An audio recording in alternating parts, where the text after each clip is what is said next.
Welcome to the Knock Talk. I am your host, William Hall, broadcasting live out of Kingsland, Texas, USA, with episode number 48 of TNT, Twisted New Testament, with Rabbi Stuart Federow from Houston, Texas. Back at you again. Welcome back, Rabbi. Well, good to be here. Yeah, we're almost there. We're almost hitting 50, man. The big 50. 52 will give us enough for one for a week each year, right? Yeah. That's true. That's awesome. That's awesome. Welcome back to the show, Rabbi. So that's cool. Always good to be here. All right. Hello, Dawn, Lori, Kelsey, Lynn. Keep his holy Sabbath. Yippee.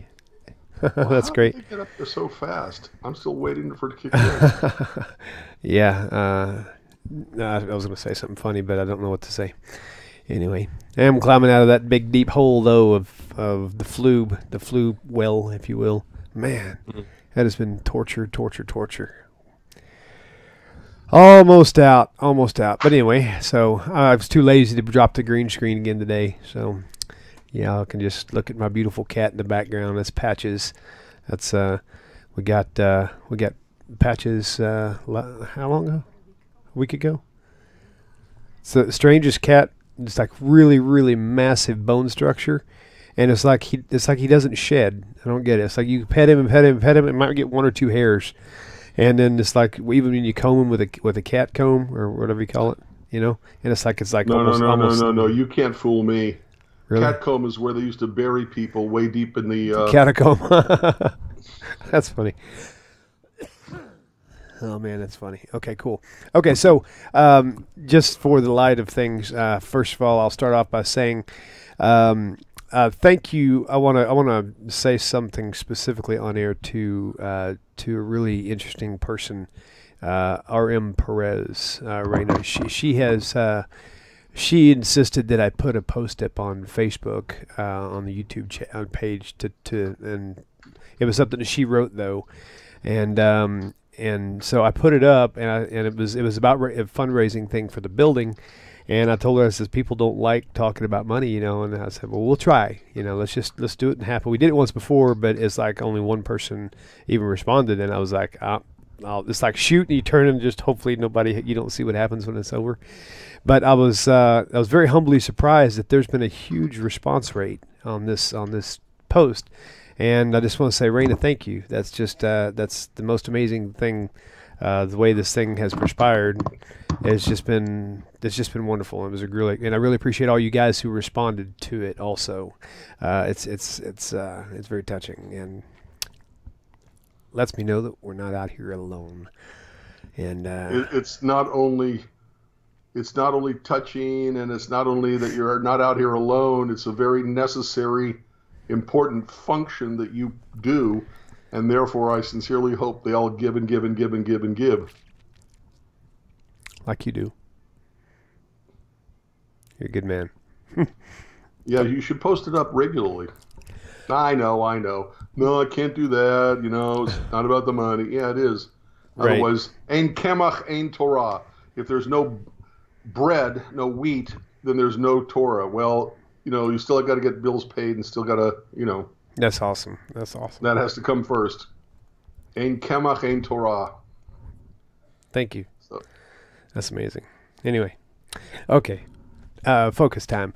Okay, so you did some homework on last show. Well, last week I noticed two questions that slipped by me that we didn't cover, and a quick way to make sure I had them for this week was to take the entire chat and copy paste them into a file and print out the file. Okay. So I don't think he's on yet. You talking about what was the name? Ezra Adler. Oh, right. There was another one from Dawn. She's not on yet either. I don't see her. Yeah, Dawn's there. So should we answer the question, or should we wait till they get on, or what do you want to do? Well, here's the thing. Most people don't watch it live. Most people will actually watch it as a pre-recorded deal. So whether we do it now or later, it won't even matter. You know, it might be. Since Dawn's here, if Dawn had one of the questions, then since she's already here. Yeah, Dawn Spellinger. Yeah, I already said hi to her. There she is. Hi, Dawn. So let's do her. Yes. let's do her questions. That way we can Okay. that'll give her some comfort. And also, I want to throw a question This out is there too, before I forget. In fact, it was one from our dear friend Raina, and it had to do. She even sent me a link. I'll get to it later. She sent me a Wikipedia link. Said that the January 1st in some ancient Christian forms, January 1st was like the feast of the circumcision. absolutely true. Really? In Roman Catholicism, Yeah. they rennamed it in the last, Oh, I don't know, wow. 20, 30 years. So maybe we'll touch base on that tonight too. So Yeah, okay. yeah, okay. All right, so Okay, Dawn, wonderful. last week, now this is last week, wrote, do you know the authors of the New Testament books? Can you explain where all these texts came from and who altered the ending of Mark? Okay, you have to understand that religious literature, no matter whose it is, doesn't start out as written literature. It circulates through oral stories and oral traditions, and then somebody, for any number of reasons, collects them and then starts writing them down. And where'd you go? Where'd who go? Me? Yeah, I'm here. I had to cough, so I turned the I mic. know. I Yes, turned the mic having- down. I don't I want. know, but when it's only me on the screen, it looks Oh, like it's the Stuart oh, show. you It's mean the hour oh? show, Okay. know? Well, whenever I have to cough or something, I've got to turn the mic down. I've got to turn the I cameras understand away. coffee, Okay. but Okay. I'll put us back at up. any rate, so why does a person write down something? Okay, you write it down so you don't want to forget. Okay, you want right. a specific version or whatever of whatever you heard.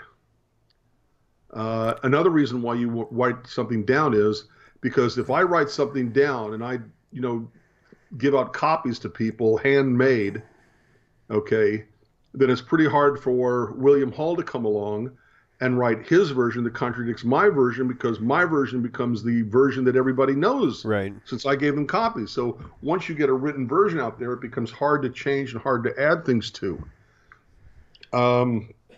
Now, her second part of her question, who altered the ending of Mark? Remember something, it's not an alteration of the ending of Mark, it's an addition to the end of Mark. The end of Mark, with whatever chapter that is, was verse 8, and somebody added verses 9 through the end. And why is this important? Okay, it's important because if you read the book, there's nothing in the resurrection. There's no Jesus died, the end. Right. Okay, as a matter of fact, let's go to that real quick. Okay. What verse was it? It's, where'd you go? Mark chapter 16. Okay. Oh, King James. And it ends with verse 8. Mark 16. Where you at? So show them 8 and 9. Mark 16, 8 and 9. Okay. Okay, there's that. Let me see if I've got it already on the screen here. One second. And if you can, yeah, Yeah, there it is. Oops. 1 second. Where is the opacity? There it is. Okay, there we go. All right. So if you take a look, okay, the ending of Mark, okay, Jesus is dead. Okay, they saw this as early as verse 4. And when they looked, they saw that the stone was rolled away, for it was very great. And entering into the sepulchre, they saw a young man sitting on the right side, clothed in a long white garment, and they were frightened. And he said unto them, be not affrighted, you seek Jesus of Nazareth, which was crucified. He is risen, he is not here. Behold, the place where they laid him. But go your way, tell his disciples and Peter that he goes before you into Galilee. There shall you see him, as he said unto you. What verse are you at? I'm reading into now verse 8. Oh, okay. Okay. I was looking now for it. I got in lost. verse 8 Okay. it says, Good. And they went out quickly and fled from the sepulchre, for they trembled and were amazed. Neither said they anything to any man, for they were afraid. The end. Right. Okay, if you stop this text there, where's the resurrection? He says, go to Galilee and you'll see him there, as he said you'd see him there. And then they all go out quickly and they were amazed, but they didn't say anything to anybody. The end. Okay, where's the proof of Christianity? Paul even writing, and remember, Paul is writing earlier than Mark. Paul makes the statement, you'll have to remind me where, okay, that if there's no resurrection, Christianity falls flat. Okay, right. Okay, words to that effect. Right. Right. Well, if you end it here and there's no proof, people don't see him, there's no story about going to Galilee where he's there, then there's a problem. So verse 9 and following to the end, which is verse 20, okay, somebody, we don't know who, had to answer the question, according to Mark, wait a minute, there's no resurrection. There's no proof that he was seen. There's no story about he got seen after he was supposedly resurrected. Therefore, what really happened is somebody stole the body, or they buried him in the wrong place, or any number of excuses could come up. So somebody recognized the lack of a resurrection story in Mark, and this would be before Matthew, before Luke, before John, but after Paul, and they wrote these additional verse 9 through verse 20 verses to show that he did appear to people who did recognize him and acknowledge that it was actually him. Okay, and so therefore he was resurrected. Therefore, Christianity does not fall flat on its face because here's the quote-unquote proof that Jesus was resurrected. It's not a change to the ending, or as Dawn writes, an alteration to the ending. It is an addition to the ending, so that all they have to do is take the script they have of Mark, manuscript, I should say, of Mark, and then kind of like, shove a little piece of paper in there that gives more verses to this last chapter, which gives the story that people need to hear, namely that Jesus was seen after his burial. Okay. Not just that the sepulcher was empty, but that Jesus himself was seen. Verse 9. Now, when Jesus was risen early the first day of the week, he appeared first to Mary Magdalene, out of whom he had cast 7 devils. And she went and told them what that had been with him, and they mourned and wept. And they, when they heard that he was alive and he had seen her, believed not. So you get this additional story and quotations from Jesus. Now, we don't know exactly who did the adding. There's no way to know that. Nobody signs their name because they wanted to appear to actually be Mark who wrote it. Okay. So they're not going to say, from verse 9 to 20 was me. I'm the one who did that. Right. They're going to say, oh, yeah, it's originally part of Mark. Because they want to give it credibility by coming from Mark, supposedly disciple. Okay. We don't really know who the authors of any of the New Testament texts were. We don't know that Matthew wrote Matthew, Mark wrote Mark, Luke wrote Luke, John wrote John. There's a consensus based on what is in the texts, okay, that many but not all of the epistles of of Paul, Saul of Tarsus, Paul, that he actually wrote. There are books that are believed to be from, or originally believed to be from Paul, but that Christian scholars reject and say Paul didn't really write those. For whatever reason they give, they don't. There's a consensus that only some of those books, only some of the epistles of Paul were actually written by Paul. But we don't know who Mark was. We don't know who Luke, Matthew, John. We don't know who they were. We don't know who wrote them. What about Timothy? I'm sorry, what about like Timothy and James and stuff like that? Again, we don't know if they were written by Timothy. Most of those books probably came at a period of time after a Timothy would have lived. Gotcha. Okay. And by the way, remember, when you get to the more fundamentalist Christian community, oh yeah, Timothy wrote Timothy and Mark wrote Mark, and that's how they're going to look at it. But Christian scholars, don't necessarily go by what I say. Go look it up yourself about what Christian scholars say about who wrote which book of the Christian's New Testament. Okay. So, again, there's a fancy term, pseudepigrapha. Pseudo meaning fake, epigraph meaning like written by someone. Okay, fake authorship. Okay, so who's this random Stuart Federow? Nobody's going to believe him. But if I write the book and get a manuscript prepared, but I say that it was actually written by William Hall. Oh, now wait a minute. Now we got to pay attention to it because William Hall must have known this stuff, and he had an inside track on things. Therefore, we're going to believe it. Right. So you have this intertestamental period after the finishing of what the books that went into the Tanakh.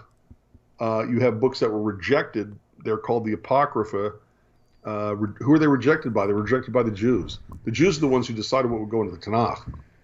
Okay.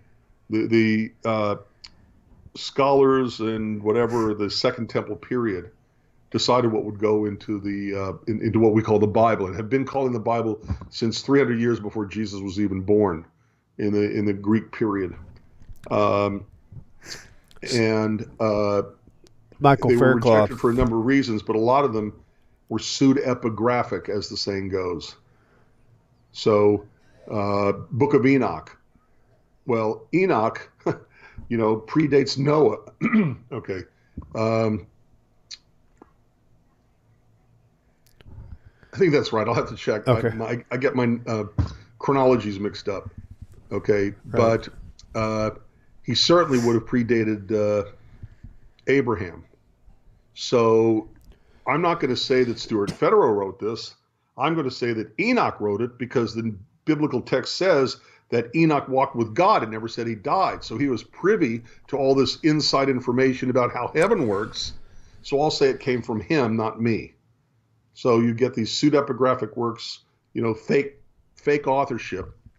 And it's not that they're saying that the New Testament is pseudepigrapha, but many of your scholars will admit that a person named Mark did not necessarily write Mark. A person named Matthew did not necessarily write Matthew, etc. So it's hard to tell who actually wrote those books. Now, there's also a concept which some agree with, some don't agree with, which is a Q document. Q means I forgot the word, like K in Spanish. What? We don't know who wrote it, but it's called the Q document because we don't know who the author is. Right. And so Q becomes the major source for the stories of the Synoptic Gospels, Matthew, Mark, and Luke. They didn't necessarily take everything from Mark or take everything, invented from themselves or read each other's manuscripts, but each Matthew and Luke especially are getting their information from a third document, and that's why they're all so similar to each other. I gotta ask you a question. It's important. Go ahead. Somebody said, "Is there a Hebrew version of Matthew?" Someone said no. Someone said yes, there is. My thought on that would be, if Matthew was written, it wouldn't have been written in Hebrew anyway. Maybe Aramaic. So if there is a Hebrew version of Matthew, it would have had to been reverse produced, not forward. Not originally in by Hebrew. reverse produced, it means you take a look at the English, then create the you create Hebrew or Aramaic right. to match it. Right. And that to me would be the only. Am I right or wrong about that? No, I think you're right. Okay. I don't believe that Matthew, Mark, Luke, and John were ever originally written in Hebrew or Aramaic. I think they were originally written in Greek. And let me give you one example. Okay. There's a concept that Jesus uses where he's talking about the rule of God in the here and now. Okay, he's talking about how the laws of God that were given to the people should be followed in the here and now, and that this collection of laws, if they are followed, will lead to a utopian period. Okay, the term that he uses is called kingdom of what, William? What was the question regarding kingdom of? Yeah, this utopian-like period of time that Jesus is talking about in the Gospels. Okay, he's talking about the kingdom of blank on earth. Of heaven on earth? Exactly. Okay. Except they wouldn't have used the word for God. They used the word for heaven as a what's it called? Euphemism for God. They avoid the use of the term of the word for God. Okay. So they talk about kingdom of heaven, But everybody who knows the Hebrew would know that they mean the kingdom of God. Right, right. And not that God was coming to earth, Right. but that the people of earth would obey and believe in God. Right, that makes sense. Except that the translation, what you have in the New Testament, is not kingdom of God. What you have is the literal translation, kingdom of heaven. Right. So don't you think they would have known enough about Hebrew to translate it into Greek as kingdom of God instead of maintaining the original euphemism of kingdom of heaven? Mm-hmm. Right. The sanctity, okay, of the names of God are of the names in Hebrew, not the names in English. Yeah. You know, in the German writers of the 1800s, okay, talked about capital G-O-T-T, goat.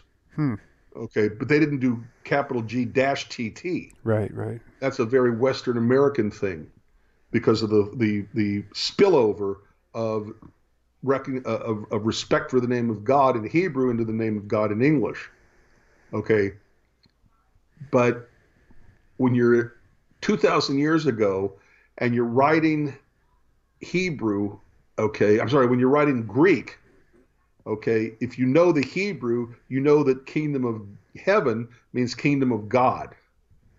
And you would say kingdom of God because you're now writing in Greek or whatever. And the fact that they maintain the kingdom of heaven, to me, it shows that they didn't really know Hebrew or, for that matter, Aramaic very well. And it indicates to me that the text of the Matthew and Mark and Luke and John were never in Hebrew, but began in Greek. Yeah, that because they're using what I would consider to be a mistranslation of the Hebrew. Because if it was a translation, okay, they would say kingdom of God. Okay, William, are you following what I'm saying? Am I clear to everybody? Yeah, it's just the wrong it's the wrong lingo for exactly, and there's something called it would almost be like me going to a business meeting, being all professional, and then I start inserting a few slang slug words that don't belong. It's like I'm trying to blend in two cultures or something, you know, that they just don't mix together. What is the name of the? If you look up Aramaic New Testament. Okay. I've got a copy of it actually. I can't think of the name of it. What's the name they give it? Hang on. It's the English Aramaic New Testament. Let me look. My wife's grabbing it off the shelf. Hang on. Peshitta? Maybe. Maybe that's what they call it. And almost every historian, almost everybody I've ever read says that is what you said it was. Okay, a reverse translation where they start out with the Hebrew, translate it into Aramaic, and then say, oh, look, the Aramaic is the original. Well, no, you just translated it from the Hebrew. And you'd have a very hard time proving to the world that Aramaic is or even Hebrew were the original languages of the Greek New Testament. We have another one, a thinner one, that's more original. William. Yes, I'm sorry. I'm sorry, I didn't mean to interrupt. No, that's okay. My wife and I, we're trying to show her on the shelf. Delane Davis says I'm right. It's Peshitta. So, okay, cool. Look. Yeah. Christianity would be rejected in its earliest period by the Jewish community who knew anything at all about Tanakh, anything at all about Judaism. Yeah, they would have to reject Christianity because the stories were always so similar with paganism and pagan stories. In the earliest apologetics of Christianity, which are Origen and Justin Martyr, you have the accusation by Kelsam in one, and what's the name of the other guy? Contra Kelsam is Origen, and Justin Martyr is Trypho. Okay, and they both say, come on, your religion doesn't come from God, it comes from paganism, because the similarities you've got, and I think both of them cite Perseus. Okay, whose mother was human, his father was God, etc., etc. Okay, so the fact who is the group that's going to be the most interested in Christianity? It's going to be the Greeks, lingua franca of the day, the language most often spoken by the majority of people in that part of the world. So why would they even bother writing it in Hebrew if most of the people they're appealing to, the ones who are going to accept them the most, don't speak Hebrew or Aramaic, they speak Greek, because they were in fact Hellenized pagans, I have a question. Hellenized Gentiles. I have a question. Yeah, go ahead. Mark, what was the chapter? Or was it the last Mark 16? Right. That actually that It's they the very last chapter of Mark, and it's the very last section of that. That was added, right? Right. So it starts with 16:9, all the way to 16:20 were added later. Okay. Because the oldest manuscripts of Mark end with chapter 16, verse 8. Here's the funny thing. Check this out. And this is why I'm saying you got to watch where you get your information from. Because I've got two copies. One of the Aramaic New Testament that's like got the cross translated, which is here. It's a really nicely scholarly looking work, like an art scroll type thing, right? It's really thick, about the good size of a chumash. And then I've got another one that presents itself to be much more ancient and much more earlier, right? And it's I'm putting it on the screen. You'll see it here in a minute. Okay, the Aramaic New Covenant, right? And it's much thinner, and it's actually in more of a Latin type, like Marcus and Luca instead of Luke. So it really gives you that feel of ancient, right? But then you go into Mark 16, and it goes all the way up to verse 20. And I'm thinking, they did the same thing. They went backwards with this. For whatever motive that they had in mind. They apparently wasn't as early doing this as they're trying to make you believe, because if it was, it wouldn't have verse 20 in there, or 19, or 18, or 17, those wouldn't be in here. So, right. Be careful what you guys trust your reading to try, when you study this stuff out. Interesting. This garbage. How funny. Okay, cool. Well, let's move on to the other question that you had lined up, because he is here now. Yeah, I saw him chime in earlier. Ezra, what was it? I forgot. Ezra Adler. Yeah, Ezra Adler was there. Yeah, he chimed in earlier. I'm scrolling up to make sure he's still here, or that I did see it. I'm pretty sure I did. All right. Well, at any rate, last week, Ezra Adler writes, does Rabbi Stuart know why, after returning from Babylonia, the Jews did not set a Davidic king over themselves, although the families of King David were known?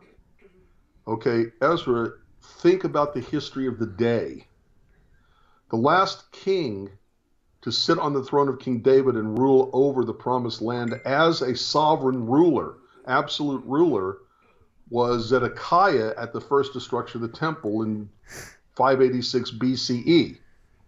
Okay, after that period of time, the promised land was overrun by foreign powers who never let the Jews run themselves. They were always under the thumb of some other foreign government. Okay, so when the Jews came back from Babylonia, they were still under the thumb of Persia. Okay, Persia took over from Babylonia. After the Persians were somebody, and then were the Greeks, and then were the Romans.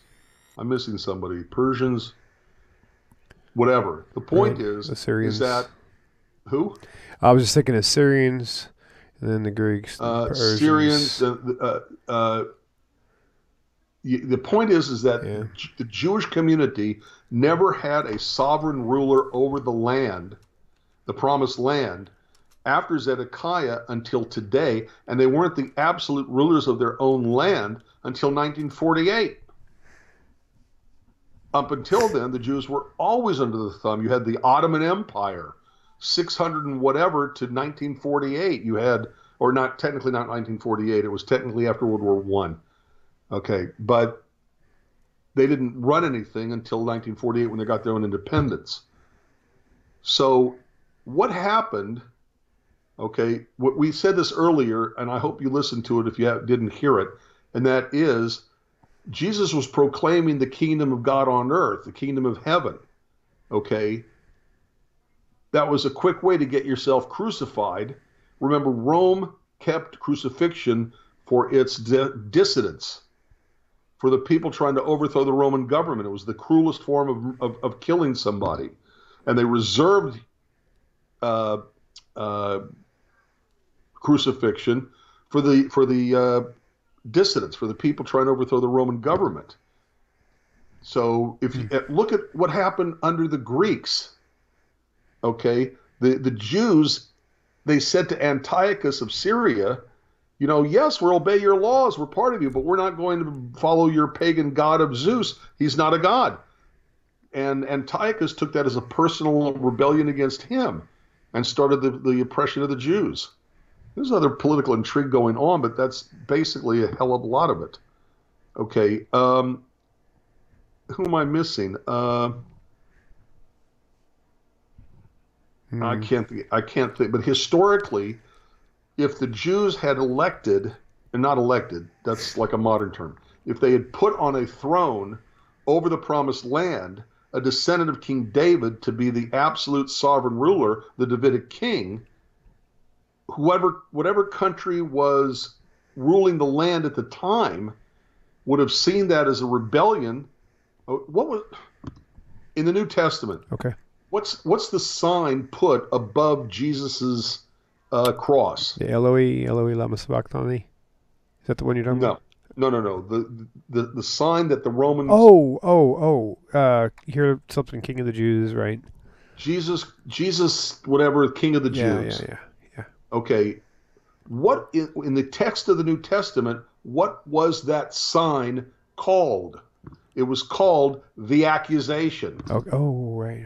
So if you're walking along and you see the cross, you see the guys up there suffering horribly, you think, what did he do? You look a little higher, and there's a sign on the cross that was the accusation for which he was crucified. Right. It's right out of the New Testament. Okay? And what is the purpose of an accusation that says Jesus Christ, King of the Jews? The answer is, if you think this guy is your king instead of the emperor in Rome, this is what's going to happen to him, and this is what's going to happen to you too. So if the Jews come along and say, hey, we got a little bit of freedom, let's put up on our throne a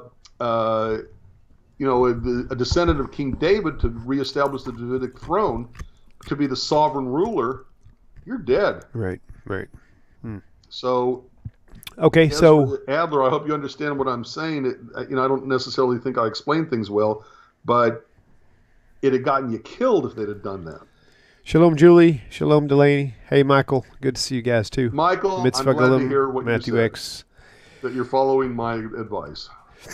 Okay, so let's stick sort of on topic, and we got one more topic I want to cover before we close out, when we still got plenty of time. So in the same line of the King David, people are saying, well, how are you going to be able to prove that when the Messiah does come, that he's from the line of David? Because people say that there's no way to track it, this and that, whatever. And it's like, I mean, right now, we know, for example, right now, like Rabbi Singer, he knows he's a Cohen. He knows he's from that bloodline. They've kept track of it. I know that I'm a Levite. Right. And I know that I'm a redneck, but that's not exactly. Darn, I guess I can't be the Messiah. Right. Redneck's not in that tribe either. But you didn't hear me, did you? It's even more than that. You didn't hear me, did you? Okay. There's a false belief in Christianity. Guess not. That a lot of Christians hold that says that because the second temple was destroyed in the year 70, all of the records of the genealogies and lineages were destroyed with the temple when it was destroyed, when it was burned to the ground. So that means I don't know who I am. So that means I don't keep my own personal families. How many families have in their own family Bible the lineage going back, I don't know how many generations? Okay, there are companies now that make a flat-out fortune, okay, membership of people trying to trace their lineages and going back hundreds and hundreds of years. So the idea that just because the temple is destroyed means that I no longer know who I am, right, okay, is just nonsense to begin with. People have their own history. They have their own sense of their own family history. They know where they come from. And then if you add to that the lineage or the traditions that families have of their belonging to a Kohen or a Levite,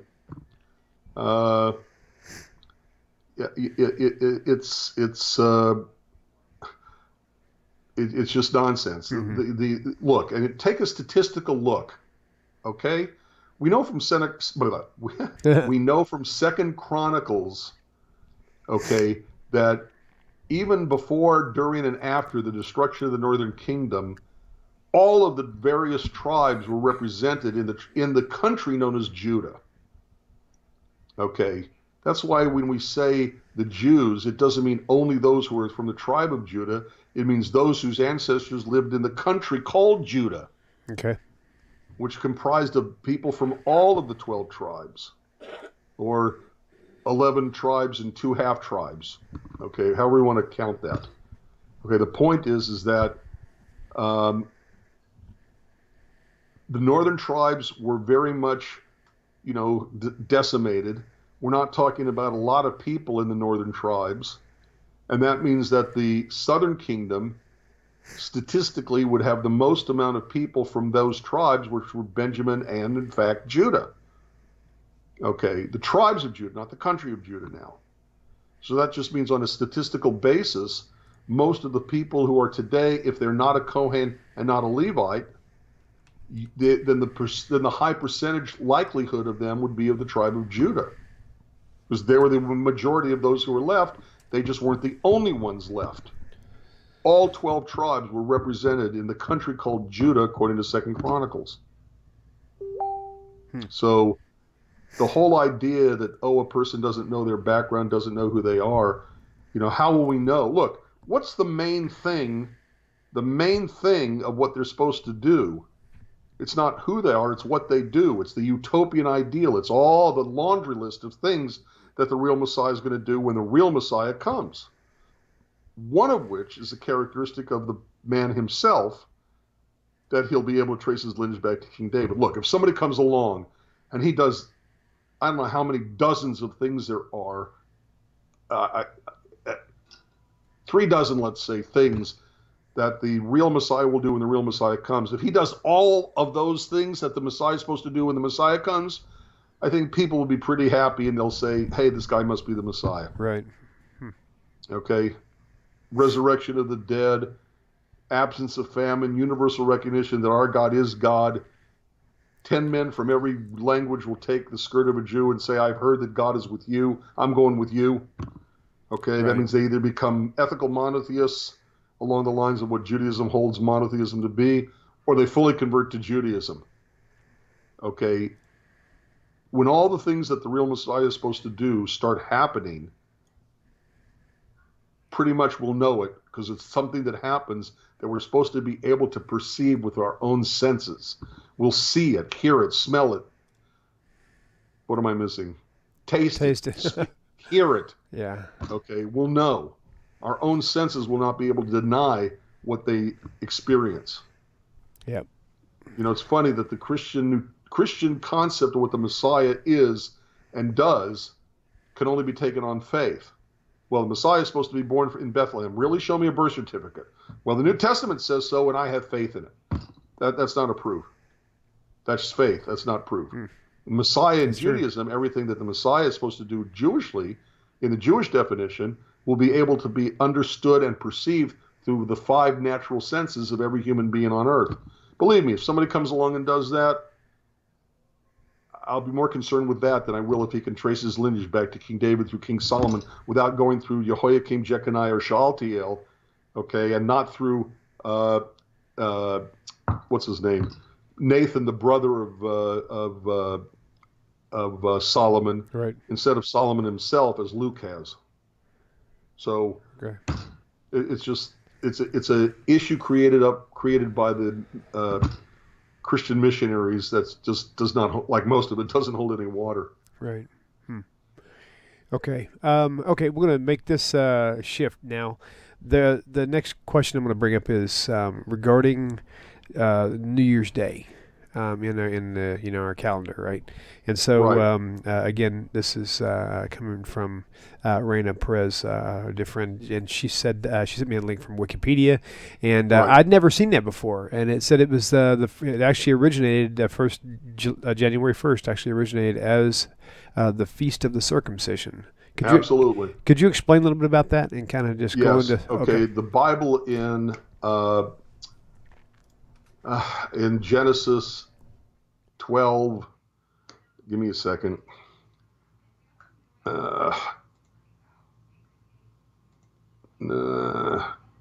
Is it 12 or 17? I was getting mixed up. I'm looking too. What's the topic you're looking for? Maybe it is 17. When Abraham was 90 years old.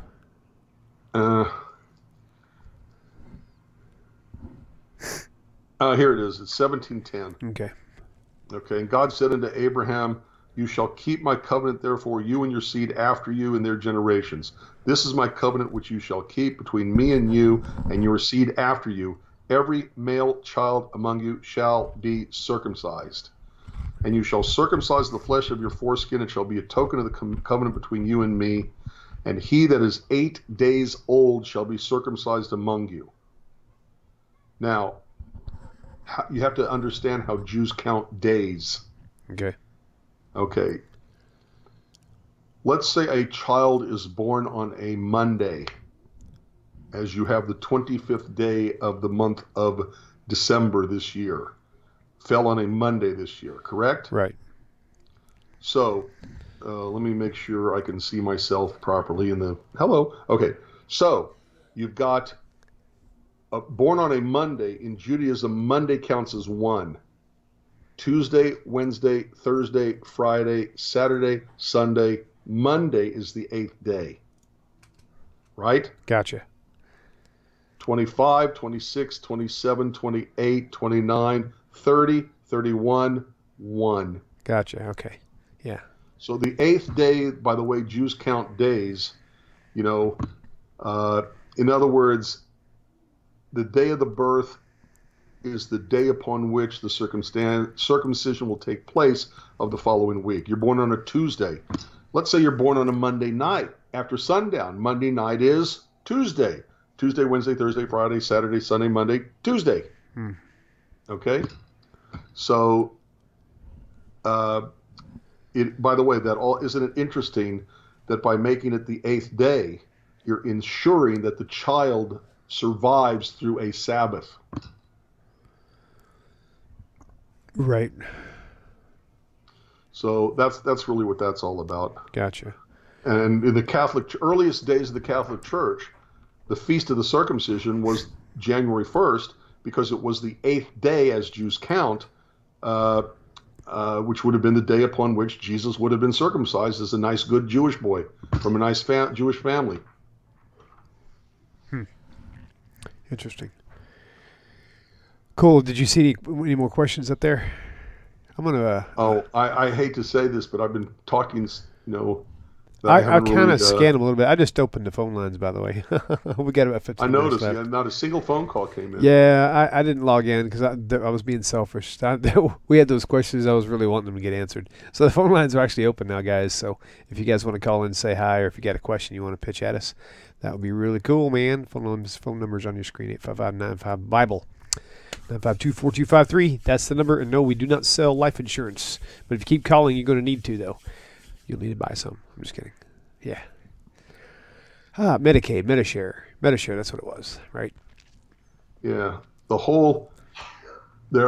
Okay. People are talking about the variations between Matthew, Mark, and Luke in terms of the, like tomb stories.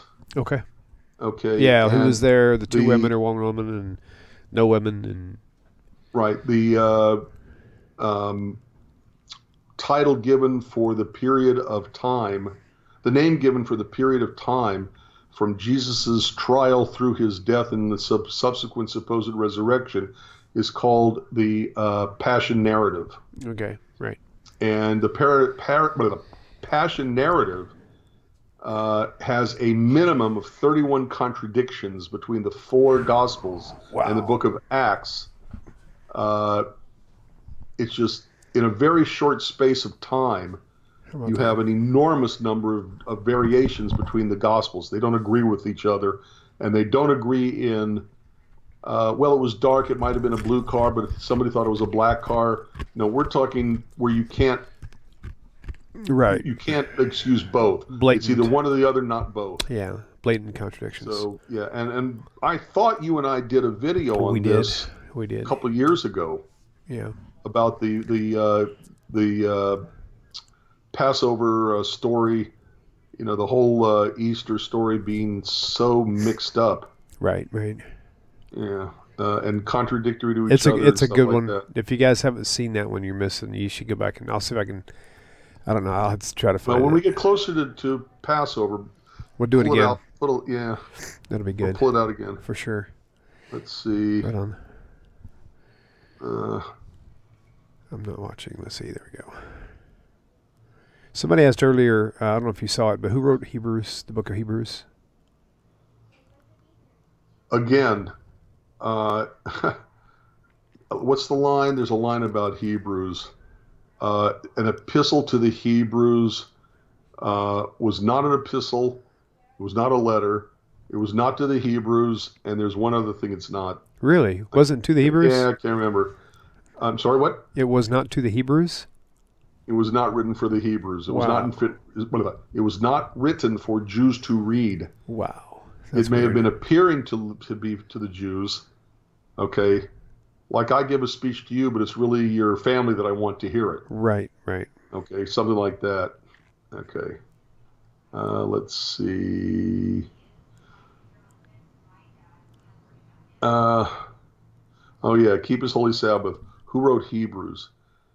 I don't remember the majority vote on who wrote Hebrews. I couldn't tell you. Who is Kemet? Kemet. Someone asked. Oh God. Mia. How did that appear anywhere? Who wrote that? Mia Indigo is the very latest comment on the thread. So who is this Kemet? Oh God. William, the Jews didn't really write the Jewish stuff. All they did was rewrite something that came from previous authors. Oh, so they're thinking like Genesis really plagiarism. Wasn't, yes, exactly. Gotcha. Yeah, and Kemet was some sort of Egyptian, and the Jews picked it all up when they were in Egypt, and then, oh God, please spare me. Huh, that's funny. I just went through this with a group I'm with in Ghana. I'm on their chat, and they're talking about this like it's, pardon the expression, the gospel truth. We got a caller calling in. And it's just ridiculous. That's funny. Caller, welcome to the show. Please tell us your name and where you're calling from. Yep, Brock from Southeast Missouri. Hey, Brock, welcome back. What's the question? Hey. Hi. I was born in Southwest Missouri, right? Brock, you're breaking up now. All right. Can you hear me? Yes. Can you hear the rabbi speak? Yeah, I can hear him. Okay. Kind of. Okay. He said, he was born in Southwest Missouri. Yeah, I think you told me that before. That's cool. Yep. So what's the question? And now he's in Texas. Yes. Yes, indeed. In the big H. My question for the rabbi is was Paul actually a Jew? Was Paul good question. Actually a Jew? No, that's a very good question, because there's so much that Paul writes that he just flatly gets wrong. Supposedly he's given a speech to a bunch of Jews, and to prove that he knows what he's talking about, he starts giving them this long-winded history about what the Jews did, because the Jews wouldn't really know themselves. And in that section, he gets some things wrong. Let me remind you of something. Paul was known as Saul of Tarsus, and the patron god of Tarsus, was Mithra, and an enormous amount of the story of Mithra is paralleled in the story of Jesus. And it doesn't even, look, if there's something in Kemet or whatever that lady was talking about, or Mesopotamian flood stories, okay, what makes it Jewish is how the Jews took the story and gave it their, what's the fancy term, spin. Okay, what we have in Genesis is God's revelation to us about the incidents that occurred, called creation and flood and these kinds of things. Okay, and the interesting part is not how they're the same. There's a flood. Okay, you got a flood, I got a flood, we all got a flood. The interesting thing is, how do we look at that flood? How was it revealed to us about that flood? In other words, what were the differences? That's what makes it interesting. That's what makes it explicitly Jewish.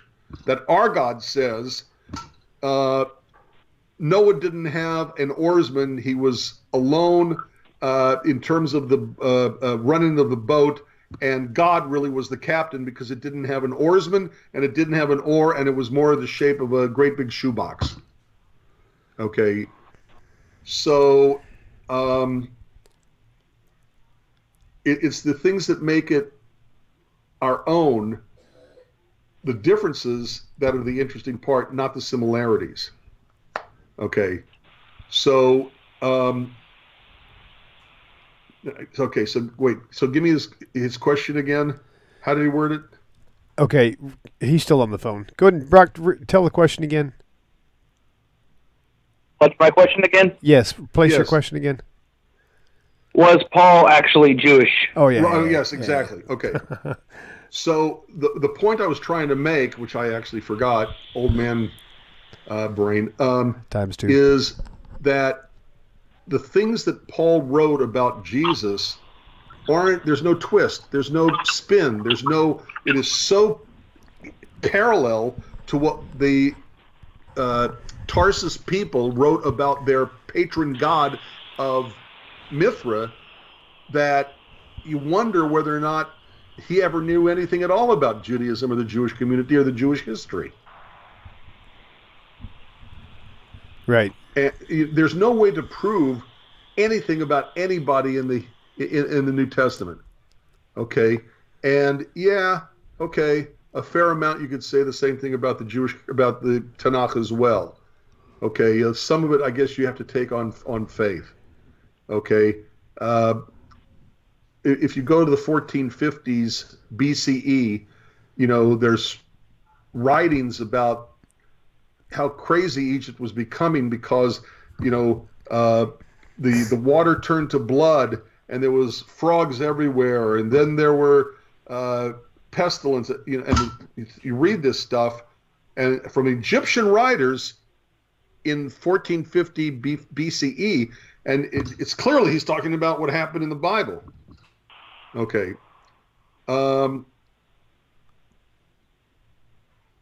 Paul, there's no way to know if he was Jewish.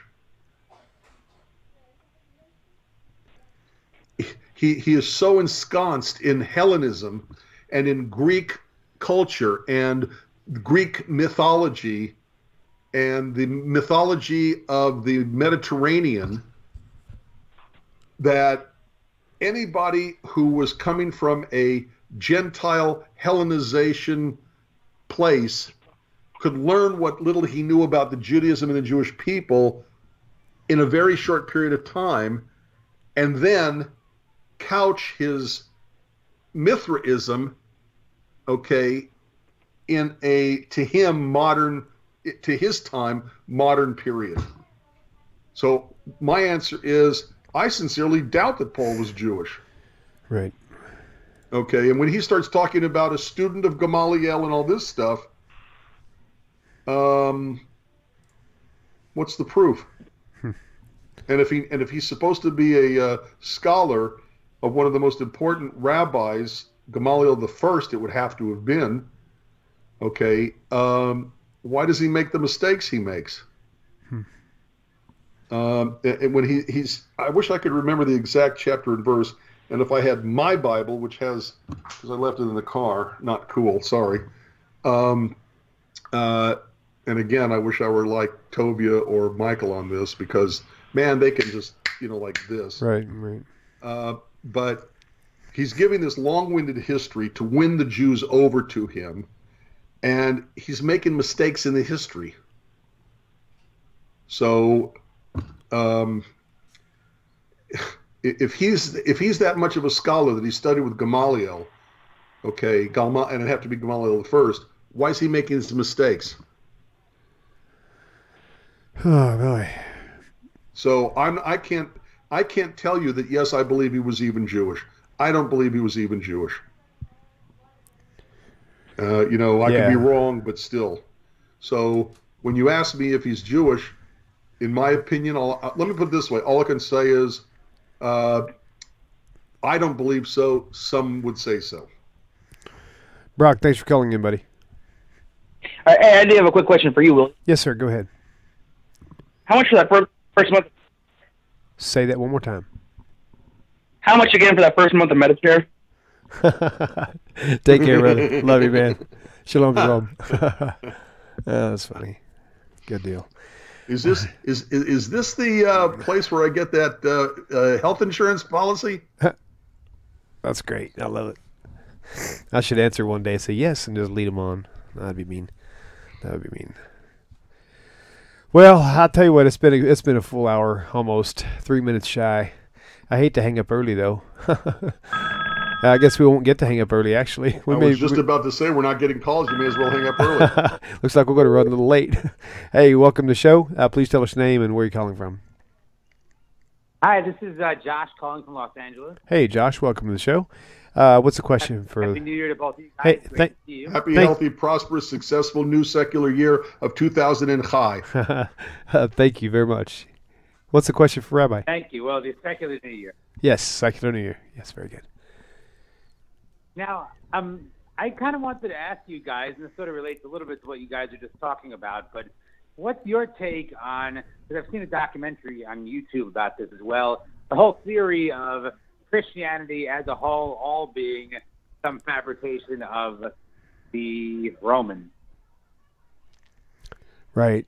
With the help of, Jews that were scholars that, or at least maybe not necessarily even with Jews, but the use of Jewish text to help create the mythology of the New Testament.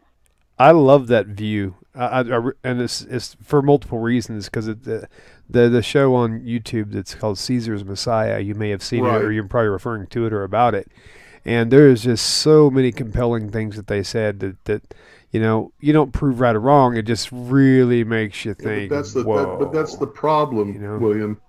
It's conspiracy theory, not about a modern conspiracy, but something of 2,000 years ago. But was it possible? That's kind of the question. Of course it's possible. Anything's possible. Right. But we have no way of knowing. Right. Yeah. So do you have a specific question that you want to, a very precise question, or just kind of generally speaking of that? Well, I guess that was, I watched a documentary. They were talking about the Flavian family possibly being. Oh, yeah. During that. But I know that gets into a lot of history, right? As opposed to just the theological aspects of it. I guess there's a lot of different aspects to it. Right. I was just curious what you guys thought of that topic. I can take it or leave it. Just like our earlier caller's question about, was Paul Jewish? Maybe, maybe not. Right. I don't happen to think so, but Interesting. Well, good deal. Well, thanks for. Well, thank you so much for answering my question on that one. Really enjoying the show. Thank you, guys. Great. Thank you, man. Shavua tov. Take care. Our pleasure.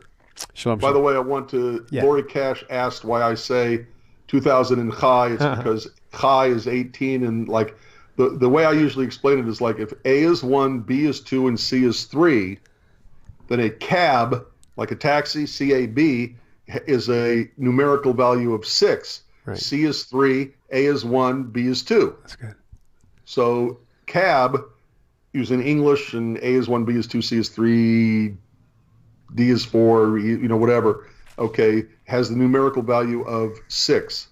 Well, if Aleph is 1 and Bet is 2 and Gimel is 3 and goes on from there, okay, then the numerical value of Chai, which means alive or living, it's an adjective, not a noun, is 18. So 2000 and Chai, 2018. So Chet would be Which I 8. think is this, yeah, Chet is 8 and Yud is 10. So 10 plus 8, yep. And 10 plus 8 is 18. Nice. So that's why Jews will give like gifts in multiples of 18.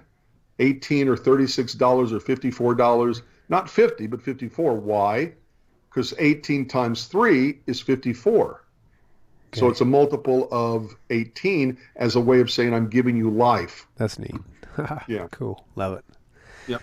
There you go. Well, that sounds like a good start. Oh, by the way, Mitzvah Golem, you're very right. I forgot to say this. Okay, if Paul was supposed to be a student of Gamaliel, okay, therefore he'd have been a Pharisee. Why would he why would he say that the function of Jewish law, which means God's laws, because there was no other law he'd be talking about at the time, okay, would be a curse? That's another reason why his whole, I'm a student of students and a Pharisee of Pharisees, and I was at this, I was at the feet of Gamaliel learning from my You know what that reminds me of? That reminds me of these people who have these really professional YouTube videos made by Jews for Jesus or whatever, and they show this guy who said, I was born Jewish, raised in a Jewish household, and I found Jesus through Isaiah 53. I'm thinking, well, first of all, if you were Jewish and you were raised in a Jewish household, that would be the very last thing you would go for, not the first thing. No, the statistical odds is that they became a Christian first, then tried to rationalize it and justify it by looking at the Hebrew Scriptures and being led through it by their Christian handlers, and then they see what they already believe in the pages of the New Testament, which is their already accepted Christian theology. But that's what it reminds me of, because this guy, like this Motel Ballaston guy, was one of them. Look it up, Motelbaleston. And you notice how they give themselves the most Jewish sounding names they can, when they never were Jewish at all. Oh yeah, when you look at this video, it looks. I actually talked to people since then who actually, one person already did extensive research on him. Said this guy was actually raised in a secular household, and the very first introductory to anything godly was Christian. So, of course, but he made it look like not all of them, but the mass majority of them. Yeah. But he's telling everybody, I was born and raised in a Jewish household, and when everybody listens to it, it's like, oh, he was a religious Jew, and he still found Jesus. That's a lie. It's an absolute lie. It's just William, smoke and mirrors. Every time I do my study and reading and whatever, and one of these Messianic Jews, says that they were Orthodox or that they grew up in a conservative household, Reform household or whatever, if they say what congregation they belong to, I will call up the congregation. I will ask them if they know the family, if they know who I'm talking about. They will look it up in their records, and they will come back and say, we have absolutely no idea who this family is. We never had a family of that name, or we never had a family of that name who had a child named this name with this name. Right. Wow. And it's just bold-faced lying. Right. Interesting. All right, well, we're going to wrap it up then for tonight. That was a great show, Rabbi. Thank you guys for tuning in. Don't forget, if you don't have Rabbi's book, Judaism and Christianity, A Contrast. Yeah, hey, excuse me, William? Yes, sir. Forget the book. Donate to Tanakh Talk. To TNT. To Tanakh Not Talk. TNT, yeah, Tanakh Talk. Right. Help build your building. Help you make more videos of all of us. That would be epic. Yes, thank you. And if you're interested in doing that, you can go to the website. Just scroll down to the very, very, very bottom. There's a little donate button there, or you can, if you don't do PayPal and you want to actually, my address is up everywhere anywhere. I can just tell you, it's 2650 Quail Creek Loop, Kingsland, Texas 78639. And if you got my Facebook, you can find that out because it's actually on there. Send me a message, whatever, I don't care. And so yeah, that's pretty cool. You're a good guy. But still, buy the book. It's really cool. Also, whatjewsbelieve.org, great website. Jewish Mission Control is a great app for your phone, for Apple or Android. While you're talking, Missouri Reaper, I was in a Jewish household now. I found the real Lord, the flying pasta monster. You know, yeah, okay, you can laugh, William, and I'm sure Missouri Reaper thinks it's cute and funny, but all the people who write about all the flying pasta monster and with their little symbols and the things that go in the back of cars like a bumper sticker, Yeah. they're making fun of everybody's religion, Oh, really? not just Christianity, Judaism as well. Oh, that's true. Yeah. Okay, it sounds cute and funny, but the whole intent is to point a finger at religion in general and ridicule it. So I'm probably not as happy about the flying pasta monster as Missouri Reaper is. Oh, gotcha. That's just me. I can see your point of view for sure. Okay, well, cool.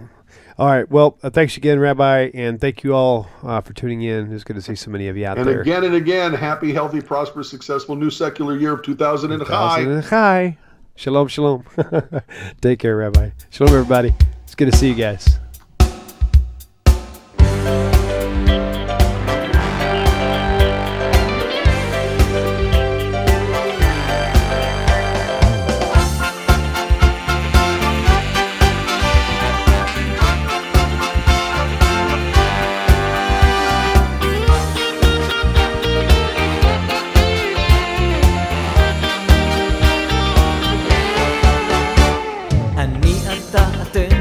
תמיד כולם ביחד, חשוב מכל חשוב והכרחי להיות ביחד.